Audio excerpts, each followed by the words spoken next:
പ്രിയ വിദ്യാർത്ഥികളെ, വരുന്ന SSLC English പരീക്ഷയ്ക്ക് വേണ്ടി ഫോക്കസ് ഏരിയ ലെസൺസിൽ ഉൾപ്പെടുത്തിയ the danger of a single story എന്ന പാഠത്തെ അടിസ്ഥാനമാക്കി പരീക്ഷയ്ക്ക് ചോദിക്കാൻ ഏറെ സാധ്യതയുള്ള ഏതാനും ഡിസ്കോഴ്സുകളാണ് ഈ വീഡിയോയിൽ വിശദീകരിക്കുന്നത്. എല്ലാ വിദ്യാർത്ഥികൾക്കും ഹൃദ്യമായ സ്വാഗതം. Question 1. The Danger of a Single Story is a TED Talk by C.N. Adichie, in which she talks about her own personal experiences of having some single stories. Write in a paragraph about the single stories she explained in the speech. The Danger of a Single Story എന്നുള്ളത് ഒരു സ്പീച്ചാണ്.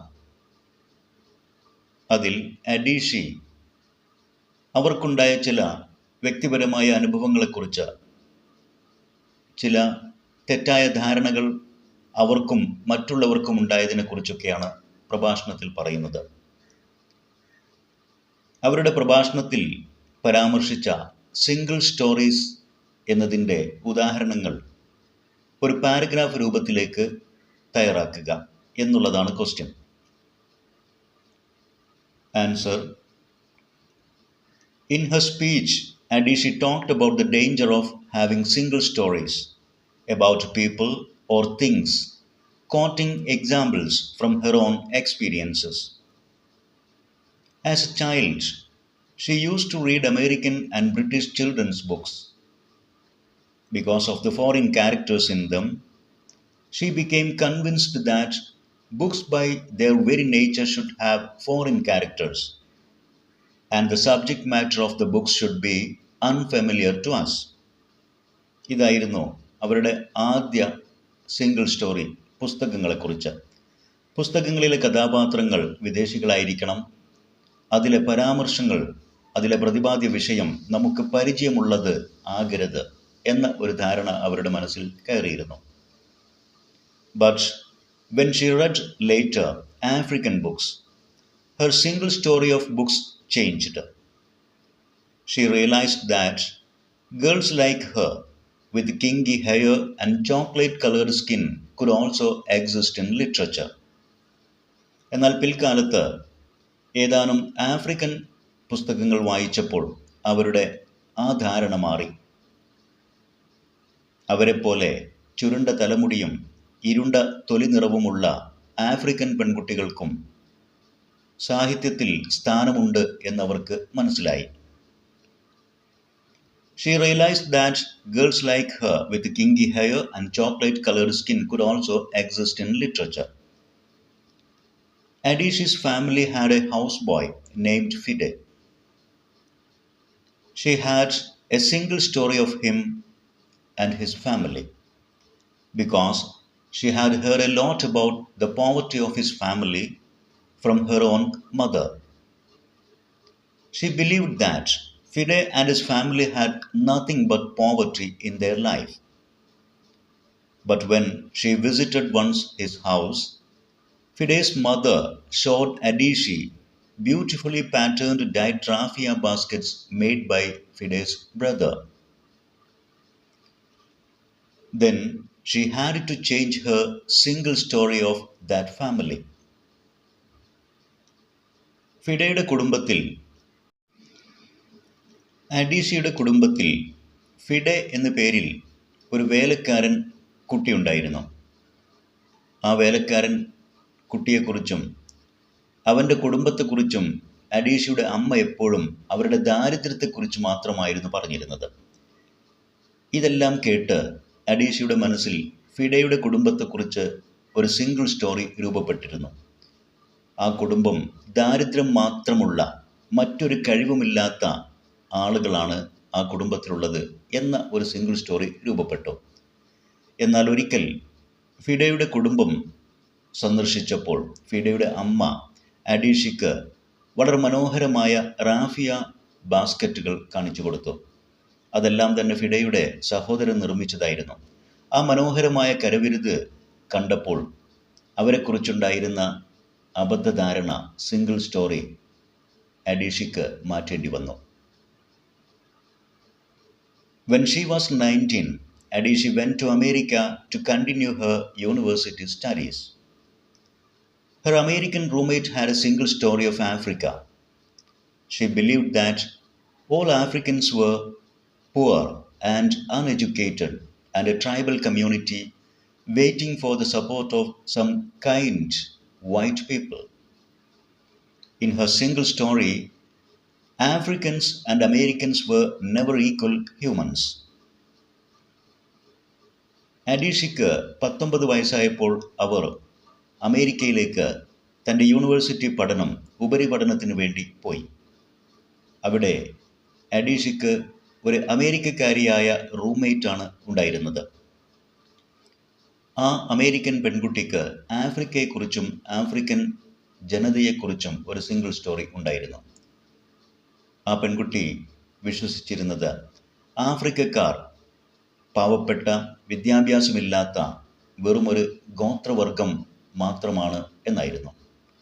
അവരുടെ ആ ധാരണയിൽ അമേരിക്കക്കാരും ആഫ്രിക്കക്കാരും ഒരിക്കലും തുല്യരായ ജനങ്ങളല്ല. Adichie had a single story of successful writers. She once believed that writers should have unhappy childhoods to be successful. But she herself proved that her single story of writers was wrong. She could become a successful writer even though she had had a happy childhood in a very close-knit family. വിജയിച്ച എഴുത്തുകാരെക്കുറിച്ച് അഡീഷയ്ക്ക് ഒരു single story അബദ്ധധാരണ ഉണ്ടായിരുന്നു. അവർ ഒരിക്കൽ വിശ്വസിച്ചിരുന്നത് എഴുത്തുകാർ വിജയിക്കണമെങ്കിൽ അവർക്ക് unhappy ചൈൽഡ്ഹുഡ്സ്, സന്തോഷമില്ലാത്ത പ്രയാസങ്ങൾ നിറഞ്ഞ കുട്ടിക്കാലം ഉണ്ടാകണം എന്നായിരുന്നു.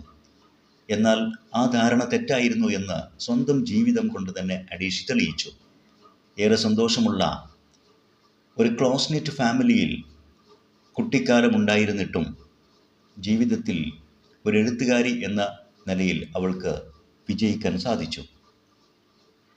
Citing all these examples of single stories, Adichie establishes the fact that if we judge someone or something with our single stories, our judgment will not always be correct and complete. ഈ ഉദാഹരണങ്ങളെല്ലാം ഉദ്ധരിച്ചുകൊണ്ട് അഡീഷി ഒരു fact, ഒരു യാഥാർത്ഥ്യം സ്ഥാപിച്ചെടുക്കുന്നു. നമുക്കുണ്ടാകുന്ന ചെറിയ അറിവുകൾ, അബദ്ധ അറിവുകൾ വെച്ചുകൊണ്ട് നാം ഒരു വ്യക്തിയെയോ ഒരു പ്രസ്ഥാനത്തെയോ വസ്തുവിനെയോ വിലയിരുത്തിയാൽ നമ്മുടെ ആ ജഡ്ജ്മെൻറ്റ്, വിലയിരുത്തൽ എല്ലായ്പ്പോഴും ശരിയായിരിക്കില്ല എന്ന് മാത്രമല്ല, അതൊരിക്കലും പൂർണ്ണമായ ഒരു വിലയിരുത്തൽ ആകില്ല. Question 2. The single story creates stereotypes. The problem with stereotypes is not that they are untrue, but that they are incomplete. Do you agree to these statements? Prepare a write-up justifying your views in the light of your reading of the speech The Danger of a Single Story. അഡീഷി തൻ്റെ പ്രഭാഷണത്തിൽ പറയുന്നു, single story creates stereotypes. നമുക്കുണ്ടാകുന്ന single story ഒറ്റപ്പെട്ട ധാരണ അല്ലെങ്കിൽ അബദ്ധ ധാരണ, അത് നമ്മുടെ മനസ്സിൽ ചില സ്റ്റീരിയോടൈപ്സ് സൃഷ്ടിക്കും. ചില ഉറച്ച വിശ്വാസം, നമുക്ക് മാറ്റാൻ പ്രയാസകരമായിട്ടുള്ള ചില ധാരണകൾ ഉണ്ടാക്കും. അവയുടെ പ്രശ്നം, അവ ഒരുപക്ഷെ ശരിയായിരിക്കാമെങ്കിലും അപൂർണമായിരിക്കും.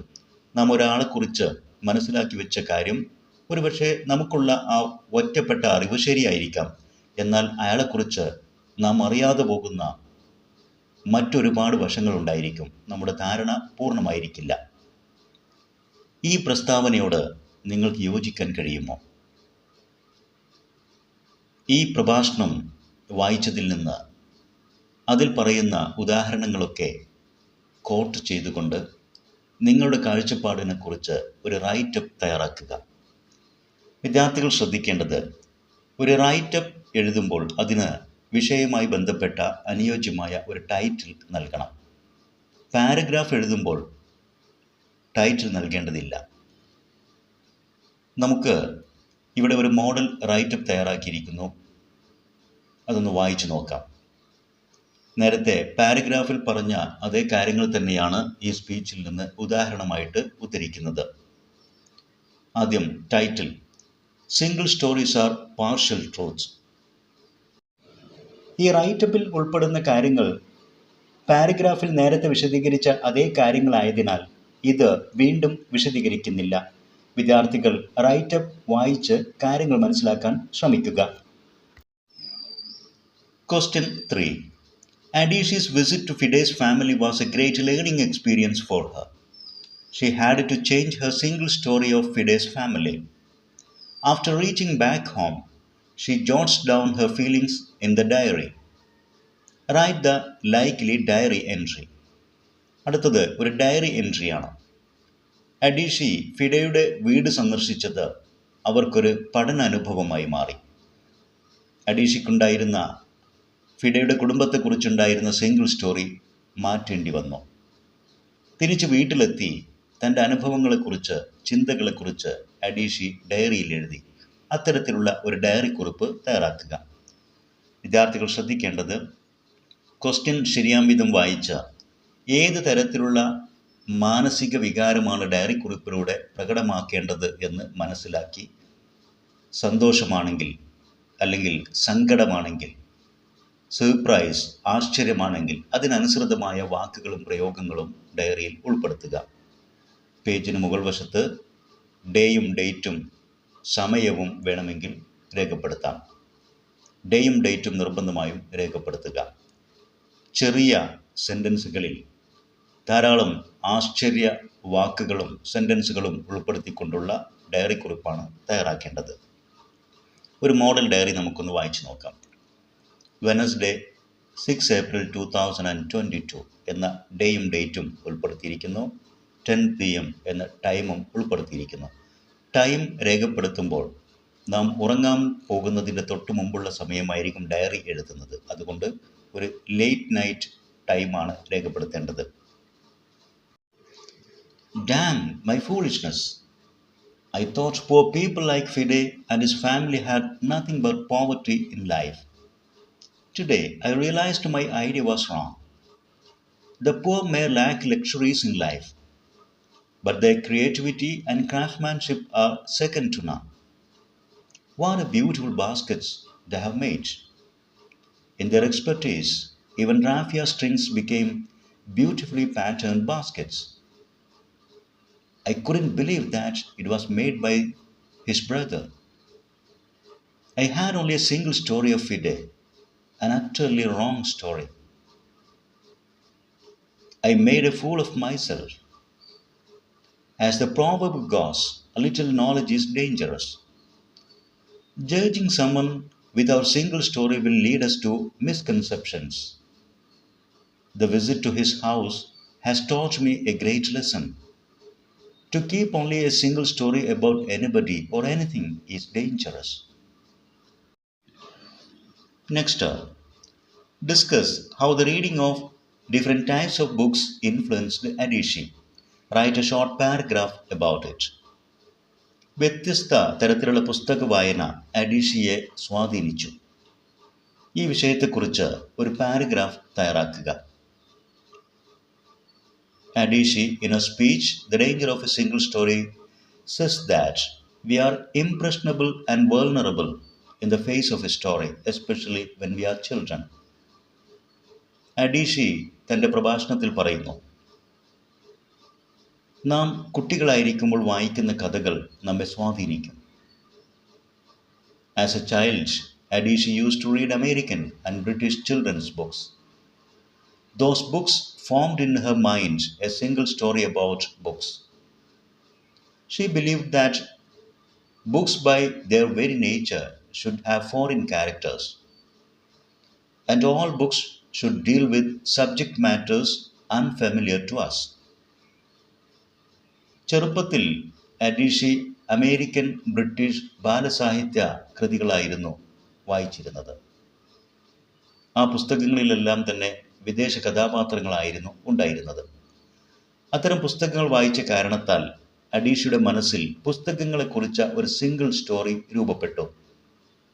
പുസ്തകങ്ങളിൽ വിദേശ കഥാപാത്രങ്ങൾ ഉണ്ടായിരിക്കണം, പുസ്തകങ്ങളുടെ സബ്ജക്റ്റ് മാറ്റർ, പ്രതിപാദ്യ വിഷയം നമുക്ക് പരിചയമുള്ളതായിരിക്കരുത് എന്ന ഒരു ധാരണയായിരുന്നു മനസ്സിൽ കയറിയത്. But when she read African books by authors like Chinua Achebe and Kamara Laye, her single story of books changed. She realized that girls like her, with chocolate-colored skin and kinky hair, could also exist in literature. എന്നാൽ പിൽക്കാലത്ത് African എഴുത്തുകാരായ ഷിനുവ അഷീബി, camera ലായെ തുടങ്ങിയവരുടെയൊക്കെ African പുസ്തകങ്ങൾ വായിച്ചപ്പോൾ തൻ്റെ ധാരണ തെറ്റായിരുന്നു എന്ന് അഡീഷയ്ക്ക് ബോധ്യമായി. അത്തരം പുസ്തകങ്ങൾ വായിച്ചപ്പോഴാണ് തന്നെപ്പോലെ ചുരുണ്ട തലമുടിയും ഇരുണ്ട തൊലിനിറവുമുള്ള പെൺകുട്ടികൾക്കും സാഹിത്യത്തിൽ നിലനിൽപ്പുണ്ട് എന്നവർക്ക് ബോധ്യമായി. The American and British books she read stirred her imagination and opened up new worlds for her. അവർ വായിച്ച അമേരിക്കൻ, ബ്രിട്ടീഷ് പുസ്തകങ്ങളെല്ലാം തന്നെ അഡീഷയുടെ ഭാവനകളെ ഉണർത്തി. അവർക്ക് പുതിയ ലോകങ്ങൾ തുറന്നു കൊടുത്തതും ആ പുസ്തകങ്ങളായിരുന്നു. So she loved those books. അതിനാൽ തന്നെ ആ പുസ്തകങ്ങളെ അഡീഷി വളരെ ഇഷ്ടപ്പെട്ടു. The African books saved her from having a single story of what books are. എന്നാൽ ആഫ്രിക്കൻ പുസ്തകങ്ങളാണ് പുസ്തകങ്ങളെക്കുറിച്ചുള്ള തെറ്റായ ധാരണ രൂപപ്പെടുന്നതിൽ നിന്നും അവരെ രക്ഷപ്പെടുത്തിയത്. Next, prepare a short profile of Chimamanda Ngozi Adichie using the hints given below. ഇവിടെ നൽകിയിരിക്കുന്ന ഹിൻസ് ഉപയോഗിച്ചുകൊണ്ട് അഡീഷിയുടെ ഒരു പ്രൊഫൈൽ തയ്യാറാക്കുക. നൽകിയിരിക്കുന്ന hints: birth September 15, 1977, nationality Nigeria, education Drexel University, University of Nigeria, known as novelist, non-fiction writer, story writer, speaker. Works: Purple Hibiscus, Half of a Yellow Sun, Americana. Awards: Women's Prize for Fiction, MacArthur Fellowship, Shorty award for literature. ഈ hints എല്ലാം ഉപയോഗിച്ചുകൊണ്ട് അഡീഷയുടെ ഒരു profile തയ്യാറാക്കിയത് വായിക്കാം. വിദ്യാർത്ഥികൾ ശ്രദ്ധിക്കേണ്ടത്, വ്യക്തിയുടെ പേര് ടൈറ്റിലായി ഉപയോഗിക്കുക. തന്നിരിക്കുന്ന പോയിന്റ്സ് എല്ലാം തന്നെ ചെറു സെൻറ്റൻസുകളായി ഡെവലപ്പ് ചെയ്ത് ഒരു പാരഗ്രാഫിലേക്ക് കൃത്യമായ ഓർഡറിൽ എഴുതുക. ആദ്യം title: Chimamanda Ngozi Adichie. C.N. Adichie was born on 15 September 1977 in Nigeria. She had her education at the University of Nigeria, and at the age of 19, she went to the United States to join Drexel University for her higher studies. She is a well-known non-fiction writer, short story writer, and novelist. She is a famous speaker too. Her major works are Purple Hibiscus, Half of a Yellow Sun, Americana, etc. She has won many awards and honors, and to name a few of them are Women's Prize for Fiction, MacArthur Fellowship, Shorty award for literature. She continues the journey of her literary life with all its zest. Next, write the thoughts of Adichie when she realized what single story her roommate had about Africa and Africans. ആഫ്രിക്കയെക്കുറിച്ചും ആഫ്രിക്കക്കാരെക്കുറിച്ചും റൂംമേറ്റിന് എന്ത് തരത്തിലുള്ള single story, തെറ്റായ ധാരണയാണ് ഉണ്ടായിരുന്നത് എന്ന് ബോധ്യമായപ്പോൾ അഡീഷയുടെ മനസ്സിലൂടെ കടന്നുപോയ ചിന്തകൾ, ആ ചിന്തകൾ ഒരു പാരഗ്രാഫ് രൂപത്തിലേക്ക് എഴുതുക. ഇങ്ങനെ ഒരു കഥാപാത്രത്തിൻ്റെ ചിന്തകളെക്കുറിച്ച് പാരഗ്രാഫ് എഴുതാൻ ആവശ്യപ്പെടുമ്പോൾ അത് ആ കഥാപാത്രത്തിൻ്റെ ഒരു ഡയറി കുറിപ്പ് പോലെ തന്നെയാണ്. ഇതേ ക്വസ്റ്റ്യൻ ഒരുപക്ഷെ ഒരു ഡയറി കുറിപ്പ് തയ്യാറാക്കുന്നതിന് വേണ്ടിയും ചോദിക്കാം. കഥാപാത്രത്തിൻ്റെ കാഴ്ചപ്പാടിലൂടെ ഫസ്റ്റ് പേഴ്സൺ നറേഷൻ രൂപത്തിലാണ് ഇത്തരം കുറിപ്പുകൾ സാധാരണ എഴുതുന്നത്. നമുക്ക് ഒരു മോഡൽ തോട്ട് പാരഗ്രാഫ് ഒന്ന് വായിച്ചു നോക്കാം. Thoughts of അഡീഷി. I think my roommate has a single story of Africa. ആഫ്രിക്കയെക്കുറിച്ച് എൻ്റെ റൂംമേറ്റിന് ഒരു സിംഗിൾ സ്റ്റോറി ഉണ്ടെന്ന് എനിക്ക് തോന്നുന്നു. അഡീഷി സ്വന്തം കാഴ്ചപ്പാടിലൂടെയാണ് പറയുന്നത്. She believes that Africans are a tribal community, backward in every field, living in poverty. ദാരിദ്ര്യത്തിൽ ജീവിക്കുന്ന എല്ലാ മേഖലയിലും പിന്നോക്കാവസ്ഥയിലുള്ള ഒരു ജനവിഭാഗമാണ് ആഫ്രിക്കൻസ് എന്നാണ് എൻ്റെ റൂംമേറ്റ് വിശ്വസിക്കുന്നത്. She thinks all Africans are uneducated and that's why she was surprised when I talked to her in good English. എൻ്റെ roommate വിശ്വസിക്കുന്നത് എല്ലാ ആഫ്രിക്കക്കാരും വിദ്യാഭ്യാസമില്ലാത്തവരാണ് എന്നാണ്. അക്കാരണത്താലാണ് ഞാൻ നന്നായി ഇംഗ്ലീഷ് സംസാരിച്ചപ്പോൾ അവൾ ആകെ അത്ഭുതപ്പെട്ടു പോയത്. In her single story, Africans are never equal to her people. അവളുടെ സിംഗിൾ സ്റ്റോറിയിൽ, അവളുടെ ധാരണയിൽ ആഫ്രിക്കൻസ് ഒരിക്കലും അവരുടെ ജനങ്ങളെപ്പോലെയല്ല. And she has no other feelings than pity towards me and my people.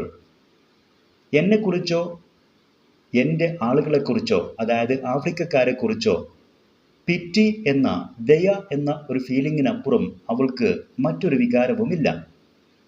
I think that she is not to be blamed for the single story she has about Africa. ആഫ്രിക്കയെക്കുറിച്ച് ഈ തരത്തിലുള്ള single stories ഉണ്ടാകുന്നതിൽ ആ റൂംമേറ്റിനെ കുറ്റപ്പെടുത്തിയിട്ട് കാര്യമില്ല എന്ന് തോന്നുന്നു. She might have heard and learned about Africa from different popular images in propagation. പ്രചാരത്തിലുള്ള ആഫ്രിക്കയെക്കുറിച്ച് പൊതുവെ ഉള്ള ചില ചിത്രങ്ങളിൽ നിന്ന്, ചില ചിത്രീകരണങ്ങളിൽ നിന്നാണ് ഒരുപക്ഷെ ആഫ്രിക്കയെക്കുറിച്ചും ആഫ്രിക്കൻ ജനങ്ങളെക്കുറിച്ചും എൻ്റെ roommate മനസ്സിലാക്കിയിട്ടുണ്ടാവുക. If I myself had not grown up in Nigeria and if I had learned all about Africa from the same popular images, I too would have thought of Africa in the same way as my roommates. ഞാൻ നൈജീരിയയിൽ ജനിച്ചു വളർന്നിട്ടില്ലായിരുന്നുവെങ്കിൽ ആഫ്രിക്കയെക്കുറിച്ച് പ്രചാരത്തിലുള്ള ചിത്രീകരണങ്ങളിൽ നിന്നാണ് African ജനതയെക്കുറിച്ചും African ഭൂഖണ്ഡത്തെക്കുറിച്ചുമൊക്കെ ഞാൻ പഠിച്ച് മനസ്സിലാക്കിയിരുന്നു എങ്കിൽ എൻ്റെ റൂംമേറ്റിനുള്ള അതേ ചിന്തകൾ തന്നെയായിരിക്കും ആഫ്രിക്കയെക്കുറിച്ച് എനിക്കും ഉണ്ടാവുക. I will also think that Africa is a place of beautiful landscapes, beautiful animals, and incomprehensive people unable to speak for themselves and waiting to be saved by a kind white foreigner. അത്തരമൊരു സന്ദർഭത്തിൽ ആഫ്രിക്കയെക്കുറിച്ച് ഞാനും മനസ്സിലാക്കുക, Africa എന്നുള്ളത് മനോഹരമായ ഒരു ഭൂപ്രദേശമാണ്, മനോഹരമായ മൃഗങ്ങളുടെ നാടാണ്. മാത്രമല്ല, സ്വന്തം കാര്യങ്ങളെക്കുറിച്ച് സംസാരിക്കാൻ കഴിയാത്ത ഏതെങ്കിലും ഒരു വെള്ളക്കാരൻ വിദേശി വന്ന് രക്ഷപ്പെടുത്തണമെന്ന് കാത്തിരിക്കുന്ന സങ്കീർണ സ്വഭാവമുള്ള ഒരു ജനവിഭാഗമാണ് ആഫ്രിക്കൻ ജനത എന്ന് ഞാനും മനസ്സിലാക്കുമായിരുന്നു. I am sure that the single story most people have about Africa is the result of the propaganda that Africa is a land of poverty-stricken and uneducated tribal community. എനിക്കുറപ്പാണ് ആഫ്രിക്കയെക്കുറിച്ച് മിക്ക ജനങ്ങൾക്കുമുള്ള സിംഗിൾ സ്റ്റോറി തെറ്റായ ധാരണയ്ക്ക് കാരണം ആഫ്രിക്കയെക്കുറിച്ച് പൊതുവെയുള്ള ചില propaganda പ്രചരണമാണ്. Africa എന്നാൽ ദാരിദ്ര്യം പിടിച്ച, വിദ്യാഭ്യാസമില്ലാത്ത ഒരു tribal community, ഗോത്രവർഗക്കാരുടെ നാടാണ് എന്ന തരത്തിലുള്ള പ്രചാരണമാണ് ഇത്തരം സിംഗിൾ സ്റ്റോറീസ് അതിൻ്റെ കാരണം. Next, comment on the title the danger of a single story. The danger of a single story എന്ന ടൈറ്റിലിനെ കുറിച്ച് അഭിപ്രായം പറയുക. നിങ്ങൾ ഒരു പാരഗ്രാഫ് രൂപത്തിലേക്ക് ആ അഭിപ്രായത്തെ എഴുതുക. What does the title the danger of a single story mean? എന്താണ് ഈ ടൈറ്റിൽ കൊണ്ട് അർത്ഥമാക്കുന്നത്? The danger of a single story, it means the danger of having a single story or single piece of information about people, things, nations, etcetera. and making judgment about them based on that limited knowledge. ജനങ്ങളെക്കുറിച്ച്, വസ്തുക്കളെക്കുറിച്ച് അല്ലെങ്കിൽ രാഷ്ട്രങ്ങളെക്കുറിച്ച് നമുക്കുണ്ടാകുന്ന പരിമിതമായ അറിവ്, ഒരുപക്ഷെ ആ ഒറ്റപ്പെട്ട അറിവ് ശരിയായിരിക്കാം, തെറ്റായിരിക്കാം. എന്തായാലും അത്തരം പരിമിതമായ അറിവ് വെച്ചുകൊണ്ട് ആ ജനങ്ങളെക്കുറിച്ചോ രാജ്യങ്ങളെക്കുറിച്ചോ വസ്തുക്കളെക്കുറിച്ച് നാം നടത്തുന്ന ജഡ്ജ്മെൻറ്റ്, വിലയിരുത്തൽ, അത്തരം വിലയിരുത്തലുകൾ മിക്കപ്പോഴും അബദ്ധത്തിൽ കലാശിക്കും. അതിൻ്റെ അപകടം എന്നാണ് ഈ ടൈറ്റിൽ കൊണ്ട് അർത്ഥമാക്കുന്നത്. The people or things whom we judge will have many aspects, sides and qualities which we do not know of. നാം വിലയിരുത്തുന്ന വസ്തുക്കൾ അല്ലെങ്കിൽ ജനങ്ങൾ, അവരെക്കുറിച്ച് നമുക്ക് പൂർണ്ണമായ അറിവുണ്ടായിരിക്കില്ല. നാം അറിയാതെ പോകുന്ന മറ്റു പല വശങ്ങളും മറ്റു പല ഗുണങ്ങളും അവർക്കുണ്ടാകും. In such a scenario, making assessments or judgments with a limited piece of knowledge about someone or something will most often be wrong. That is dangerous. അത്തരം പരിമിതമായ അറിവ് വെച്ചുകൊണ്ട് നാം ഒരു നിഗമനത്തിലെത്തുമ്പോൾ മിക്കപ്പോഴും നമ്മുടെ നിഗമനം അബദ്ധത്തിൽ കലാശിക്കും. അത് അപകടകരമാണ്. ഇതാണ് ഈ ടൈറ്റിൽ കൊണ്ട് ഉദ്ദേശിക്കുന്നത്, അർത്ഥമാക്കുന്നത്. Next, suppose you are highly impressed by Adishi's speech presentation and her excellent English. You want to write to her appreciating her speech and seeking advice for improving your own English and to establish a friendship with her. Prepare such a letter. അഡീഷയുടെ പ്രഭാഷണ അവതരണത്തിലും അവരുടെ മനോഹരമായ ഇംഗ്ലീഷിലും നിങ്ങൾ ആകൃഷ്ടരായി എന്ന് സങ്കല്പിക്കുക. അവരുടെ പ്രഭാഷണത്തെയും ഭാഷാപ്രയോഗത്തെയും പ്രകീർത്തിച്ചുകൊണ്ട് അവർക്കൊരു കത്തെഴുതുന്നു. മാത്രമല്ല, നിങ്ങളുടെ സ്വന്തം ഇംഗ്ലീഷ് ഭാഷ മെച്ചപ്പെടുത്തുന്നതിന് അവരുടെ ഉപദേശവും തേടുന്നു. അതോടൊപ്പം അവരുമായി ഒരു സൗഹൃദമുണ്ടാക്കാനും ആഗ്രഹിക്കുന്നു. ഇതൊക്കെ പരാമർശിച്ചുകൊണ്ട് അത്തരത്തിൽ ഒരു ലെറ്റർ തയ്യാറാക്കുക. ഇവിടെ ഒരു ഫ്രണ്ട്ലി ലെറ്ററാണ് ഉദ്ദേശിക്കുന്നത്, ഒരു ഇൻഫോർമൽ ലെറ്റർ. ഒരു ഇൻഫോർമൽ അഥവാ ഫ്രണ്ട്ലി ലെറ്റർ തയ്യാറാക്കുമ്പോൾ അതിൻ്റെ ഫോർമാറ്റ് വിദ്യാർത്ഥികൾ ശ്രദ്ധിക്കുക. എഴുതുന്ന പേജിന് മുകൾ വശത്തായി ലെഫ്റ്റ് സൈഡ് മാർജിന് സമാനമായി ആദ്യം റൈറ്റേഴ്സ് അഡ്രസ് എഴുതുക. അതിൽ എഴുതുന്ന ആളുടെ പേര് ഉൾപ്പെടുത്തേണ്ടതില്ല. ശേഷം ഡേറ്റ്, അത് കഴിഞ്ഞ് അനുയോജ്യമായ സല്യൂട്ടേഷൻ ഫ്രേസ്, ശേഷം body of the letter. Informal ലെറ്ററിൽ നമുക്ക് കാര്യമായ റെസ്ട്രിക്ഷൻസ് ഒന്നുമില്ല. നമുക്ക് യഥേഷ്ടം കാര്യങ്ങൾ വിശദീകരിച്ചെഴുതാം, ക്ഷേമാന്വേഷണങ്ങളൊക്കെ ഉൾപ്പെടുത്താം. അത് കഴിഞ്ഞ് അനുയോജ്യമായ നമ്മുടെ സ്നേഹവും ബന്ധവും പ്രകടമാക്കുന്ന കൺക്ലൂഡിംഗ് ഫ്രേസ്, ശേഷം സിഗ്നേച്ചർ, ഏറ്റവും അവസാനം എഴുതുന്ന ആളുടെ പേര്. ഇവിടെ ഒരു മോഡൽ ഇൻഫോർമൽ അഥവാ ഫ്രണ്ട്ലി ലെറ്റർ തയ്യാറാക്കിയത് നമുക്കൊന്ന് വായിച്ചു നോക്കാം. ആദ്യം റൈറ്റേഴ്സ് അഡ്രസ്, അത് കഴിഞ്ഞ് date, then salutation phrase, dear അഡീഷി. Hope you are fine. Although we do not know each other, I am extremely excited and happy to write you a letter. I am a 10th class student from Kerala. Your speech, The Danger of a Single Story, is a lesson in our English textbook. When I heard the voice version of that speech, I felt great adoration for you. I could also read a few of your books. I was amazed at your proficiency in English. Learning to speak English beautifully is one of my greatest aspirations. I hope for your help and support. More than that, I really want to make a friendship with you. I believe you will find a little time to reply to me, to my letter. I look forward to reading your letter soon. Lovingly yours. Signature Ashwati, the name of the writer. ഈ രൂപത്തിലാണ് ഒരു friendly letter തയ്യാറാക്കേണ്ടത്. Next, conversation. When Adishi and her American roommate met for the first time, they had many things to ask and say each other. Prepare a likely conversation between them.